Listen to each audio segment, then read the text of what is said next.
አሁን የምነግራችሁ ዜና ልብ ይሰብራል። እኔ ባለሁበት እዚህ በአርባ ምንጭና በዙሪያዋ ባለው የጋሞ ዞን ደጋማ አካባቢዎች መሪር ሐዘን ወርዷል።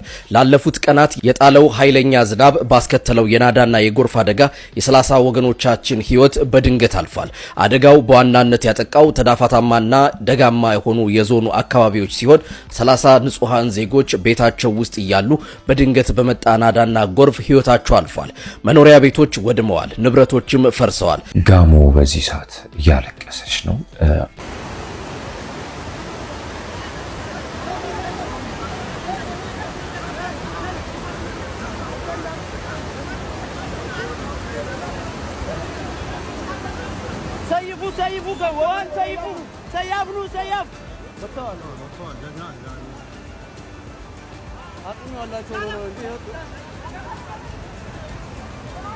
አሁን በደረሰን መረጃ መሰረት እስካሁን ድረስ ከ30 ሰው በላይ በጎርፍ አደጋ ህይወቱን ማለፉን ሰምተናል። ወደ ነው ስማ፣ ወደ ትየርክ ነው የሱ ነው ዘጋለው ንብረት መሰለኝ። በማርያም ሲያሳዝን ንብረቱን ሊያተርፍ እኮ ነው። በእግዚአብሔር ምን ይሆንሽ? ስማ ውሃው እንዳይብስ ተመለስተው። ሰሞኑን በዘነቡ ዝናባት ላይ በጣም አሳሳቢ የጎርፍ አደጋዎችን እየሰማን እንገኛለን። ግን ዛሬ በጣም ያሳዝንና ልብ የሚሰብር ዜና ነው። በጋሞ ዞን ላይ በተለያዩ ቦታዎች ላይ ከ30 በላይ ሰዎች በዚህ የጎርፍ አደጋ ህይወታቸውን ማለፉን ሰምተናል። ከ30 በላይ ሰዎች በአደጋው ህይወታቸውን አጥተዋል። እጅግ በጣም አሳዛኝ ዜና እየተሰማ ይገኛል። በጋሞ ዞን አስተዳደር በተለያዩ አካባቢዎች ላይ በጣለው ከባድ ዝናብ ምክንያት በተከሰተ የጎዳና የጎርፍ አደጋ ምክንያትም የ30 ወገኖቻችን ህይወት ማለፉን የዞኑ አስተዳደር አሳውቋል። በደረሰው ድንገተኛ አደጋም ህይወታቸውን ባጡ ወገኖቻችን የተሰማውን ጥልቅ ሐዘን እየገለጸ ለአደጋው ሰለባ ቤተሰቦች፣ ወዳጅ ዘመዶችና ለመላው የዞኑ ህዝብ መጽናናትንም ይመኛል። አስተዳደሩ በአሁኑ ሰዓትም እንግዲህ በአደጋው የተጎዱ ወገኖችን ለመርዳትና ተጨማሪ ጉዳት እንዳይደርስም አስፈላጊውን ክትትልና ድጋፍ ያደረገ የሚገኝ ሲሆን ህዝባችንን መሰል ተፈጥሯዊ አደጋዎች ከመከሰታቸው በፊትም አስፈላጊውን ጥንቃቄ እንዲያደርግ መልእክት እያስተላለፈ ይገኛል። ሌሎችም ተጨማሪ መረጃዎችን የማደርሳችሁ ያለ ግን አሁንም ቢሆን ህብረተሰቡ ከፍተኛ ጥንቃቄ ሊያደርግም ይገባል። ወቅቱን ያልጠበቀ ከፍተኛ የሆነ የጎርፍና የዝናብ መጣል የተከሰተ ስለሚገኝ ሁሉም ሰው አስፈላጊውን ጥንቃቄ ሊያደርግም ይገባል። ይህ በጣም ልብ የሚሰብር ሐዘን ነውና የመላው ኢትዮጵያንን ሐዘን የሰበረ ጉዳይ ነው። የ30 ሰው ህይወት ማለት በጣም ልብ የሚሰብር ነው። በዚህ ሰዓት የአንድ ሰው ህይወትም ዋጋ አለውና የ30 ሰው ህይወት እንደ አገር ደረጃ ማጣት ማለት የማያልቅ ሐዘንና በጣም ልብ የሚሰብር ሐዘን ነውና ዛሬና ትላንት በስቢያ በሰማነው ዜናዎች ላይ በጣም የሚያስፈሩ አይነት ዜናዎችን እየሰማን ነው። እሺ ዛሬ አንድ ነገር ላሳያችሁ መጣ። ሁላችሁም ይሄን ቪዲዮ ሼር፣ ኮፒ ሊንክ፣ ሪፖስት አድርጉልኝ። ኑስቲ አብረን እንያ ሁላችሁም ሼር፣ ኮፒ ሊንክ አድርጉ። ይሄን ቪዲዮ ለአርባ ምንጭ ከተማ አስተዳደር እንዲደርስ። በሶስቱ መኖሪያ ቤት ነው እንደምትመለከቱት ጎርፍ ገብቶ የነበረ ከጧት ጀምሮ ዕቃ ስናወጣ ነበር እና ቀጣዩን ደግሞ አብረን እናያለን። ኑ ተከታተሉ። የመጀመሪያው ቤት ከዚህ እንጀምራለን። ተመልከቱ እንግዲህ ኑ። ይሄን ቪዲዮ ሁላችሁም ሼር፣ ኮፒ ሊንክ፣ ሪፖስት አድርጉልኝ።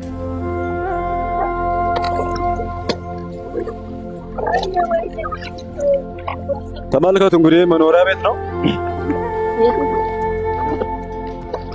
ያው ጎርፍ እንዴት እንደገባ ተመልከቱ። ይሄኛው እንግዲህ የመጀመሪያው ክላስ ላሳያችሁ። ይሄው መኖሪያ ቤት ነው እንግዲህ ተመልከቱ። ይሄን ተመልከቱ በደንብ በአርባ ምንጭ ከተማ በመሃል 03 ቀበሌ እና እንደምትመለከቱት ነው። በዛ በኩል ሙሉ እቃዎችን አውጥተን የጨረስኑ እቃዎች በላይ በኩል ናቸው ያሉት። በሰው ላይ በንብረት ላይ መደረስ አደጋ ያው ንብረቱን አትርፈናል። በሰው ላይ መደረስ አደጋ የለም። ግን ይሄን ቪዲዮ ለአርባ ምንጭ ከተማ አስተዳደር አድርሱልኝ በጌታ። ሁላችሁም ሼር፣ ኮፒ ሊንክ፣ ሪፖስት አድርጉ። በአርባ ምንጭ ከተማ በመሃል 03 ቀበሌ ውስጥ ተመልከቱ። እኚህ ሁለቱ ግቢዎች ናቸው። ከዚህ ጀርባም ብዙ ግቢዎች አሉ እንደዚህ በጎርፍ የጎርፍ አደጋ ደረሰባቸው እና ይህም ቪዲዮ ለአርባ ምንጭ ከተማ አስተዳደር እንዲደርስ ምላሽም ደግሞ እንጠብቃለን። ሁላችሁም ሼር፣ ኮፒ ሊንክ፣ ሪፖስት አድርጉ። እንወዳቸዋለን።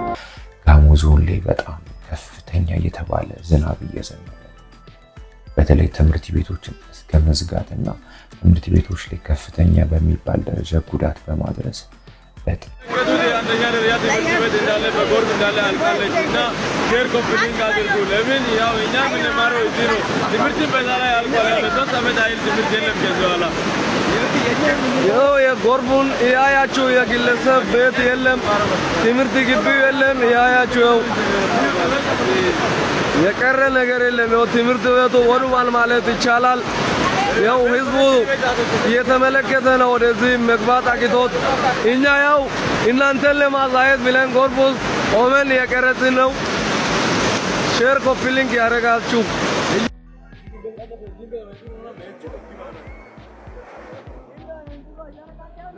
እንደምትመለከቱት ቆላ ሸሌ አንደኛ ትምህርት ቤት ወድሟል ማለት ይቻላል። ምንም የቀረ ነገር የለም። ያው የግለሰብ ቤት የለም። ሁሉ ንብረት ሸሌ በተከሰተው የጎርፍ አደጋ ያው ትምህርት ግቢው የለም። ያው ምንም የቀረ ነገር የለም። ንብረታችን ሙሉ ወድሟል። በቃ ሙሉ በሙሉ ወድሟል ማለት ይቻላል። ያው የልማት ትምህርት ቤታችን የለችም፣ ወድማለች። ያው ትምህርትም ልንጨርስ ነው። ያው ሰኔ 30 ሳይደርስ ልናበቃ ነው። ደስ የሚል ዜና ነው። አንድ በኩል ያው ጓደኞቻችን ያው ጎርፍ ውስጥ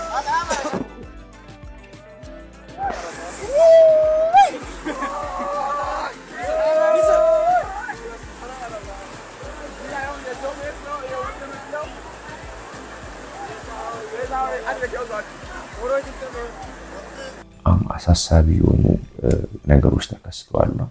ትምህርት ቤት ላይ ምንም ነገር ሳይቀር መጽሐፎቹን ሁላ ይዞ እስኪሄድ ድረስ ጎርፉ በዚህ ደረጃ በሰውና በእንስሳቶች ላይ በተለያዩ ነገሮች ላይ ጉዳት አድርሷል። ይህም ብቻም ሳይሆን አርባ ምንጭ ከተማ ላይ በጣም ከፍተኛ የሚባል ጎርፍ መታየቱን ተገልጿልና እስኪደርስ ድረስ ማለትም ውሃ እዚህ ድረስ እስኪደርስ ድረስ ሰላም ውድ የእግዚአብሔር ቤተሰቦች እንደምንመለከተው በአርባ ምንጭ ከተማ በ03 ቀበሌ ኩልፎ ወንዝ ተብሎ በሚጠራበት ስፍራ ከባድ የሆነ ደራሽ በመምጣት በሰዎች ንብረት ላይ ከባድ የሆነ ውድቀትንና ኪሳራን አምጥቷል እና ወዳጆቼ በዚህ ዓለም ላይ ስናይ ብዙ ነገሮችን እንደምንመለከተው ጦርነት፣ የተለያዩ ነገሮች፣ ይሄ የውሃ ጎርፍ ብዛት አለ እና ወዳጆቼ የመጨረሻው ዘመን እንደደረሰ ይህ ምልክቶቹ ናቸው እና እንጸልይ፣ ከእግዚአብሔር ጋር በንስሐ እንድታረቅ። አሁን የምትመለከቱት ስፍራ ይሄ ኩልፎ ወንዝ ነው።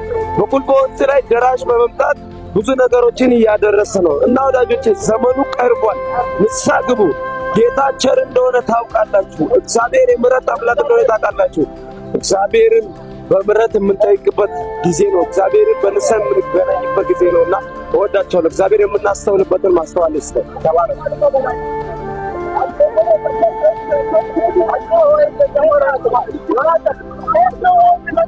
በጣም ስቲል መኪናን ይዞ እስከሚሄድ መኪናን እስከ መስመጥ ደረጃ የደረሰ ጎርፍ ነው።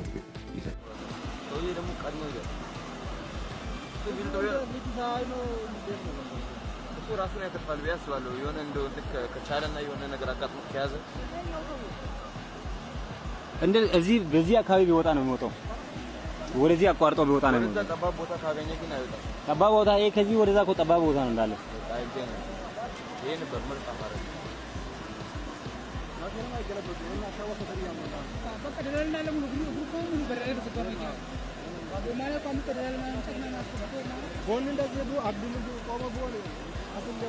ከስር ይበላ ይጥላል።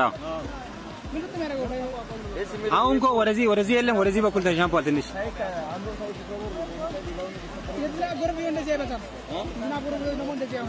እንደዚህ አይሞላማ።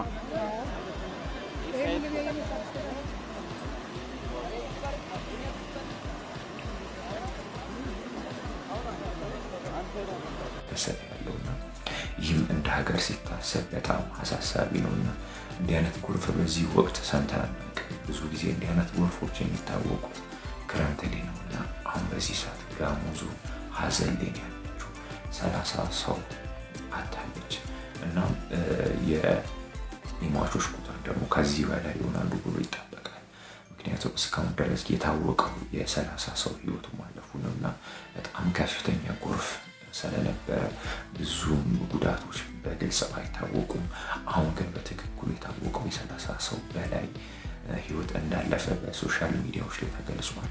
ይህ ማለት ብዙ ንብረት ላይና ብዙ እንስሳቶች ላይ ከፍተኛ የሆነ ጉዳት አስከትሎ አልፏልና ይህም በጣም ልብ የሚሰብር ዜና ነው የሰማነውና አርባ ምንጭ ከተማ በዚህ ሰዓት በጣም ተናውጣለች። ምክንያቱም በጣም ከፍተኛ የሚባል የጎርፍ አደጋ ላይ ያለችው፣ ምክንያቱም ትላልቅ ድልድዮች እስከ መሙላት ደረጃ ደርሰዋልና ይህ በጣም ልብ የሚሰብርና በጣም አስፈሪ የሆነ ነገር ነውና ከቅርብ ጊዜያት ጀምሮ ሜትሮሎጂ ላይ እንደተናገረው ከፍተኛ ዝናብ የሚከሰትበት ወቅት ነው በማለት ጥንቃቄ እንዲያደርጉ ተነግሮ ነበር። ግን ብዙዎቻችን ትኩረት ባለመውሰዳችን በሰውና በንብረት ላይ ከፍተኛ የተባለ ጉዳቶች ደርሷሉና አሁንም ለመላው ኢትዮጵያውያንና ለመላው የጓሞ ህዝብ መጽናናትን እንመኛለን።